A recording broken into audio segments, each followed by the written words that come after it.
Coach will give a statement, and then we'll take questions. This is a great tournament, obviously, great teams. Tennessee's size is tremendously impressive. Obviously, he's a great coach. The backboards, we got off to a tough start, especially midway through that first half. In the second half, we came back and fought and won the second half 30-29. But obviously, give them a ton of credit. That's a really good basketball team. We had no answers for Gillespie, the point guard, and Nate is, the real deal. So congratulations. We don't have a long time to, stew over this. We got Notre Dame tomorrow at 10, so we got to bounce back. We learn a lot about our team today. He was great. Needed him to be like that too. Moving forward. Questions? Mike, got a mic? Brian. Pass it around, share with others. Steve, looked like you gave Javante some time off the bench. He was the first big off the bench and made some other changes rotation-wise. Just what was the thinking behind that? Yeah, beef. We needed some beef. I mean, this team is the #1 rebounding team in America. They've been plus 21 on the glass against everybody. Obviously, they were plus 15 tonight, but, just wanted to, play our guys that are 250 and above because they have like 5 of them that are at that size. And got to get those guys, some minutes. He's been working hard, too. So has Haroon. Some of our other freshmen got some minutes tonight, too. So you're going to learn a lot about us, in these next 3 days. Steve, how many guys built like Nate, that size and mobility? What kind of challenges did he present? We were kind of comparing him to Ace Bailey a little bit, but boy, he's first of all, he's bigger and really knows how to play. And just a tough matchup at 6'10", 6'8", looks every bit 6'10", 6'11". And then they got the great point guard. I knew from Maryland last year, he had an unbelievable year, and we were trying to do a great job on him and try to limit his touches. He can set people up and he can score himself. He's really a tough matchup. And those are the 2 leading scorers, and you got to take one of them out. And in the second half, I just thought we did a little bit better job all the way around. But they got off to such a big lead that they were able to do it. But he's the real deal. Coach, it seemed like a lot of open shots for Tennessee in the first half. What did you see from your defensive rotations in the first half? Yeah, whenever we had to switch on anything, open shots, like I think Nate made some tough ones. Obviously Gillespie, they run a lot of stuff for him. I thought they're as good a post-up team, so I was really concerned with their post-up ability. I thought we did a pretty good job taking that away, and obviously you're giving up something on the perimeter. And,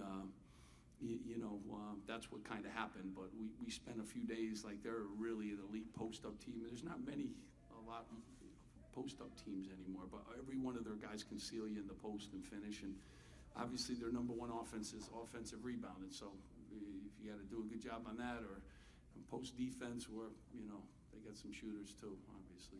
Brian. Sorry, I forgot my question. You guys are going to face teams of similar talent like Tennessee in the Big Ten. Does a result like this worry you about where this? No, early in the year, you're worried about everything, and you're trying to find a rotation with 10 newcomers. But this is a top 10 basketball team, So we have teams like that in the league. We got to get used to that. We had some moments tonight where we were fine, but we're still figuring some stuff out. And their size is elite. They really have elite size, and they just keep bringing guys off the bench. So tip of the hat, it's a Hall of Fame coach, and he's got some size on that roster. So we have some teams in the league that kind of look like that, but not that big. What I was going to ask before is you said you learned a lot about your team today. What did you learn about your team? We kept fighting. Like, this was one of those games. Second half, we won the half. When you come into halftime and you spot a top 10 team that many points, like, you could do 2 things, and we just kept fighting. So, win the half 30-29, hold them to 29 points.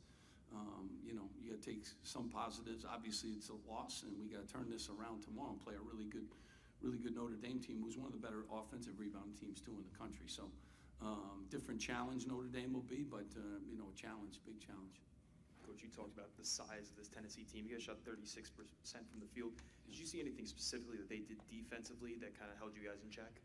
Yeah, I mean, well, you know, they make it hard. I mean, I thought we got the ball moving inside. We showed some real signs of executing, too, in the second half, and I thought we had some open looks, too, that we didn't make, and we continue to miss one-and-one opportunities from the free throw line. A game like this, you got to, you know, take advantage of all the times you get to the free throw line, too, because they do foul and that kind of thing. But, you know, their length is a problem. They got really good athleticism, and they're really deep. I mean, that's, you know, it's a really good basketball team. Causes more problems than anything. Steve, we're in Vegas, and obviously there have been some gambling things happening within our sport. What's your message been to your team as more and more college basketball players are vulnerable to maybe some of those guys in that world? Yeah, I mean, it's, you know, we're always constantly reminding them of, you know, of the rules and, you know, of all the battles and all the, you know, pitfalls that are out there for athletes. So they got to make great decisions. Always. On the basketball court, you want to make great decisions. Off the court, you want to make decisions. Certainly in a gambling, you know, world, there's no place for it in college, you know, basketball, and these guys know that. And, you know, hopefully, you know, we can get that under control. But it's everywhere. Everywhere you turn, every time you turn your phone on, it's a part of our society now. So, you know, these guys got to make great decisions. They're given a great opportunity, and make sure they don't do anything to lose that opportunity. Brian? All right. Steve, you mentioned Notre Dame tomorrow. How important is it for this team to get that win, to leave Vegas with Well, something? I mean, every game you play was important to beat Central. You know, every game you play is, you know, these are really good basketball teams, and, you know, you got to play well. You got to play 40 minutes, and so, you know, I mean, every game is important to win. Every game for every coach that's going to sit up here is going to tell you the same thing. So, you know, need to keep growing. My team. I mean, we went up against the big boy today, and you know, that's what it's all about. So hopefully that this experience today will help us for the next, you know, couple days here. And then we got Purdue and we got Michigan, and that's what this league is, and that's what we signed up for. So those are the challenges that we have, and all of them are tough, and you try to take them one at a time. Any question for Haroon? No? Thank you guys so much. Appreciate it.